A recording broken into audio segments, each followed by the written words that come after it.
What's going on, guys, and welcome back to another video. So we have some interesting news that is coming out of the White House today. We also have some interesting news regarding stimulus checks as well. So I want to bring this update to you. What we are hearing at this point is that the talks of stimulus checks is actually coming back. But it's actually for a couple different reasons, and the main one is mainly due to the unemployment concerns. So I want to explain that in today's video. Again, if you are on unemployment, this is going to impact you. If you are not on unemployment and you have a job or you do not have a job, this is going to impact you. Every single person watching this video that is not a millionaire, this is going to impact you. So make sure you watch until the end, because this is going to start to impact us as we move forward. So here's what we know. Right now, Nancy Pelosi and about 9 moderates in the House of Representatives are pretty much gridlocked.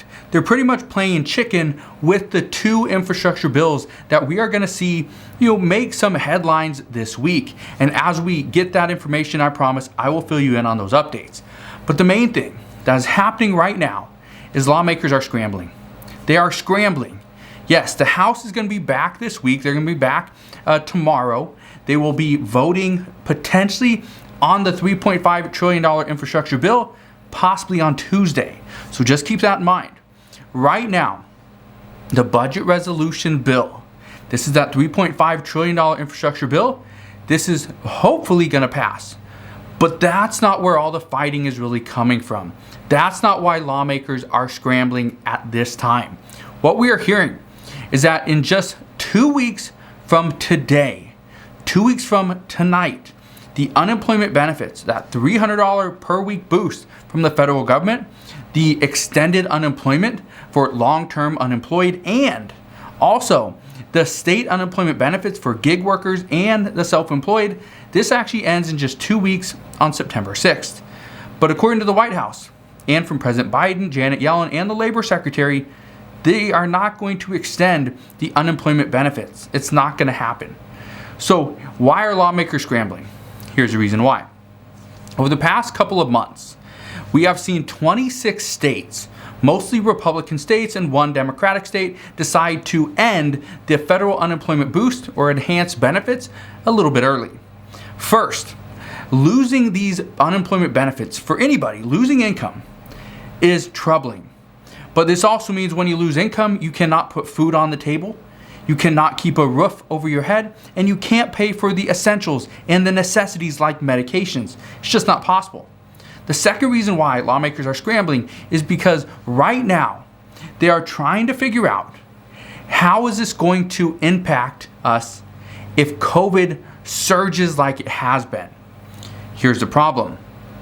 For many industries, the hotel, the hospital, travel industry, right? Restaurants, some retail businesses that are not essential. And if these were to shut down, if these businesses see somewhat of a decline, the problem there is people could potentially be laid off. We're already seeing this. We're already seeing talks of a potential layoff for the travel industry. Because if COVID cases come back, which we are seeing at this point, then chances are many people are not going to fly. I can tell you right now, I have multiple friends that have already canceled their trips for the end of the summer just because of COVID cases. So it's not just them. I saw reports on Yahoo over the weekend where many people were just canceling their trips. I saw a bunch of people on YouTube and TikTok that had to reschedule their trips because they're not going to go on an airplane because of COVID. So we are seeing a change, and we're seeing it right now. But what we are also hearing is that right now lawmakers worry that if we see these industries lay off more employees and there's no unemployment benefits, then what happens? All these people, millions of people, are going to lose any income they could potentially have.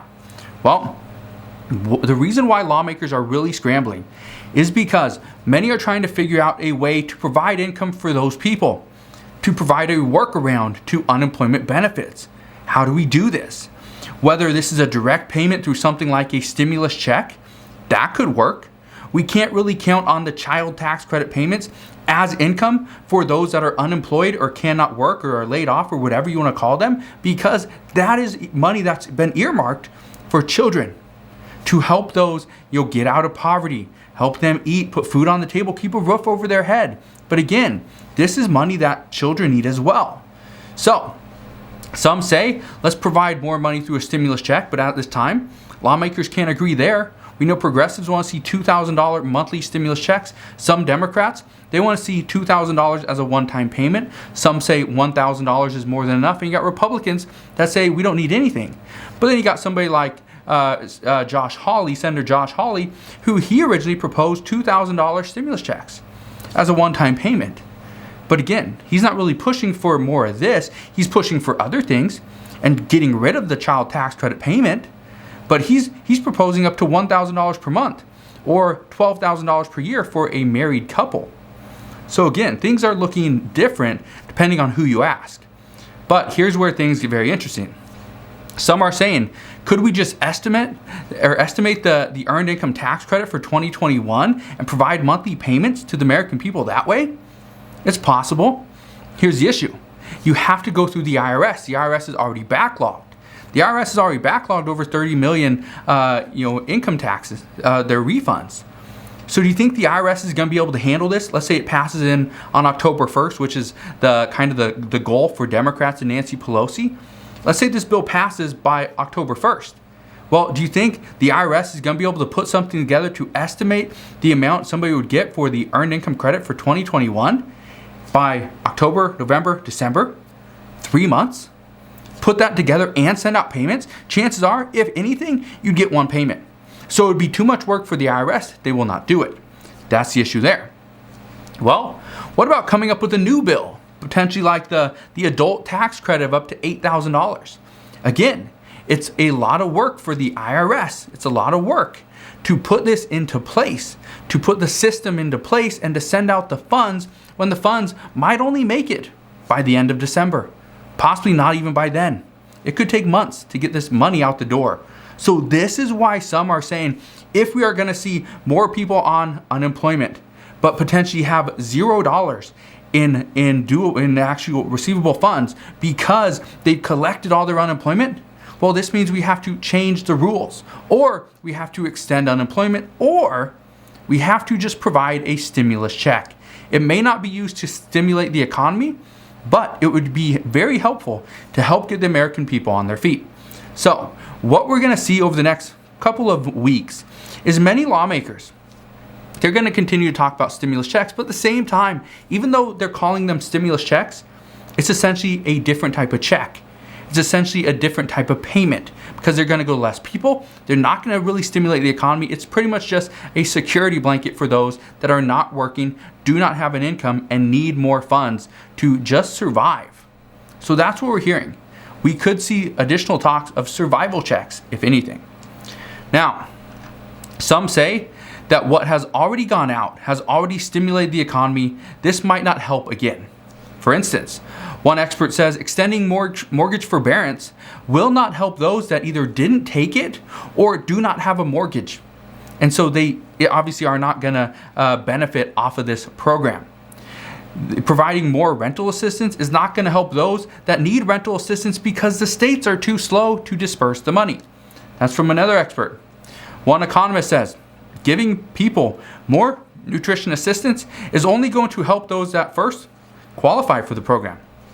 Second, that need more nutrition assistance. If you get, let's say, $400 a month in nutrition assistance, okay, let's say $300, $10 a day, $300 per month. If you do not even use that money, then you don't need to allocate more of your income, your disposable income, towards food. So you're going to have a little bit extra that kind of goes over to the next month. You will have a surplus of money every single month. And so some say providing more income for those people doesn't do them any good because they're not even using using all the allocated funds that they had already. So again, is this going to help? No. But some say, could we alter the requirements to get nutritional assistance and change it so that more people can get it? More people that currently do not qualify? Yes, it's possible. But our experts wonder, is Congress going to do it? They say no, they probably won't. And just keep in mind that while all this stuff is happening, while the talks of stimulus checks, yes or no, is happening, more nutrition assistance, mortgage forbearance, rental assistance, utility assistance, right? That's still another bill that's being worked on. While all this stuff is being talked about, there's really only a handful of states that have actually provided more money to their residents. 4 main states: California, Florida, Tennessee, and New Mexico. Those 4. Those are the ones that have provided more assistance to their residents. But again, some of them aren't receiving any assistance. If you don't live in those 4 states, chances are you've received absolutely nothing. So it's not great. Just keep in mind, though, that the White House is proposing that states use some of their stimulus funds from the $350 billion that was passed to these states from the American Rescue Plan. They are saying use those funds to help your residents, to get them off, back on their feet, get them off of unemployment, get them back into their home, assist them any way you can. So we will see. Maybe your state isn't providing a stimulus check or direct payment. Maybe they're doing something else. But again, as we know more there, I promise I will fill you in on that update. Now here's some interesting news. Over the weekend, Democrats have been fighting with one another. Democrats are fighting really in the House of Representatives, are fighting with one another to get the $3.5 trillion infrastructure bill passed, but at the same time, also vote on that $1.2 trillion bipartisan bill, which they call BIF. That's the bipartisan infrastructure bill. 9 moderates are saying they will not vote on the $3.5 trillion budget resolution until after a vote on the bipartisan bill. They don't say it has to pass, they just say we need to vote on it. Representative Bordeaux, she said right now, the position of 9 is we are not going to vote for the budget resolution until we get the BIF done. But the White House is confident that even though that's what those 9 moderates are saying, those 9 moderates will back down once Nancy Pelosi brings the $3.5 trillion bill to the floor. The White House is very confident that these 9 moderates are not going to go against President Biden's Build Back Better plan, especially just 1 year away from the midterm elections. They say that would be political suicide. So we will see. But here's what you need to understand. If we don't see the bipartisan bill get voted on and these 9 moderates decide to vote against this is going to cause even more delays. We're going to experience more delays, and this is something that I said about 2 months ago. That just wait, that is one of the things that Democrats do very well, is that they have delay after delay after delay. Republicans, in most cases, they just push stuff through. But they push stuff through with, a lot of times with power. Now, I'm not saying Republicans are better. I'm not saying Democrats are better. All I'm saying is right now we are experiencing delay after delay after delay. And many experts say that is not what we need at this time. We are, as of right now, if we see an additional delay, that, according to some, is going to be a bunch of wasted time. They say that there is a chance we don't see either infrastructure bill pass anytime soon. And until something gets pushed through, the other bill is pretty much going to be waiting in limbo. But again, we'll have to wait and see what happens over the next few days. Remember, progressives want to see that $3.5 trillion infrastructure bill passed before the bipartisan bill because they say this ensures that our priorities will be met. But moderates want to see their bipartisan bill get passed first because progressives, if moderates get the bipartisan bill passed first, progressives don't have as much leverage on the next bill. And that is what's causing the bill to inflate to $3.5 trillion. According to Nancy Pelosi, the $3.5 trillion bill, this is actually a top line number. It could come down from there. However, progressives want to see it actually extended and increase the size of this bill. So we will see who kind of wins this battle. But according to many, it will most likely be moderates, which means we will see a bipartisan bill get voted on first, and we will see that $3.5 trillion bill decrease in size, which could actually eliminate certain stimulus programs. But again, we will see what happens over the next few days, and as I know more, I promise I will fill you in on all the latest news and updates. Here's something else I want to just fill you in on, and this is something I actually experienced myself. Right now, we know that manufacturers, they actually temporarily stopped the production of COVID masks. Now, these are not the N95 masks that, these surgical masks, but, cloth masks, things that we normally see, people wearing. This is what many businesses completely stopped making these because many said that the pandemic looked like it was over and we could finally go back to normal. But now, some are saying that they are struggling just to keep up with demand.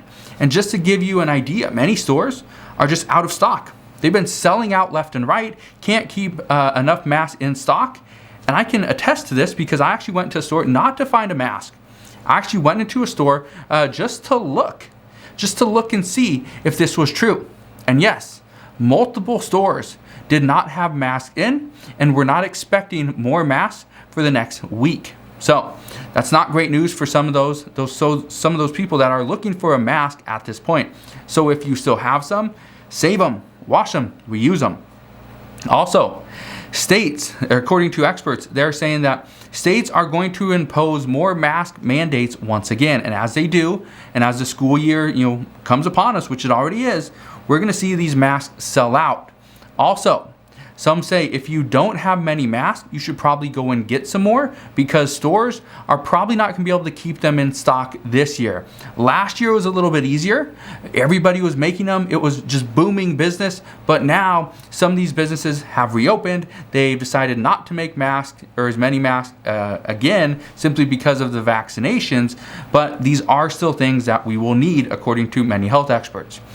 Also, here's something else that you need to understand. Experts say this is not going to go away very quickly. We are anticipating we will have to wear masks throughout the winter at least. Also, businesses and universities are going the extra mile on top of masks, and they are requiring vaccine mandates as well. And according to the U.S. Surgeon General Vivek Murthy, he says, and I quote, "I think that's a very reasonable thing to do to create a safe environment." So, at this time, we are getting the support from the U.S. Surgeon General. We're getting support from President Biden and others as well, and many lawmakers that yes, vaccine mask mandates are going to be a thing. They approve this, and it will be something we will see in most states. So, just keep that in mind. Make sure you get a mask, whether you like them or not. I don't like the mask. I will continue to wear it because number one, it just keeps me healthy, not from COVID, but from the flu, from just a everyday cough, from just a little stomach bug. It keeps me safe. Also, one of the things that I just want to warn you guys on, there's many stores out there, and Apple and Disney are two of these stores that if you want to go in just to shop or buy something, you have to have a mask. I remember I was at a Disney store just last weekend, walked in, obviously put my mask on. I was wearing my mask, walking around, but I saw a couple people coming right behind me. They wanted to just buy this one thing really quick. The person said, "No, we are not going to sell it to you. You actually need to step out of our store." So it is what it is, but that's what we're going through at this point. So again, if you have any questions whatsoever, whether it's on COVID, stimulus, the infrastructure package, or anything in between, please ask your questions down in the comment section below. Again, I just want to thank you guys for watching. Hopefully you had an incredible weekend and a wonderful Sunday. Have an incredible week this week as well. I'll be back here tomorrow morning, fill you in on all the latest news and updates. So again, thank you guys for watching. Consider subscribing, and I'll see you guys on the next one.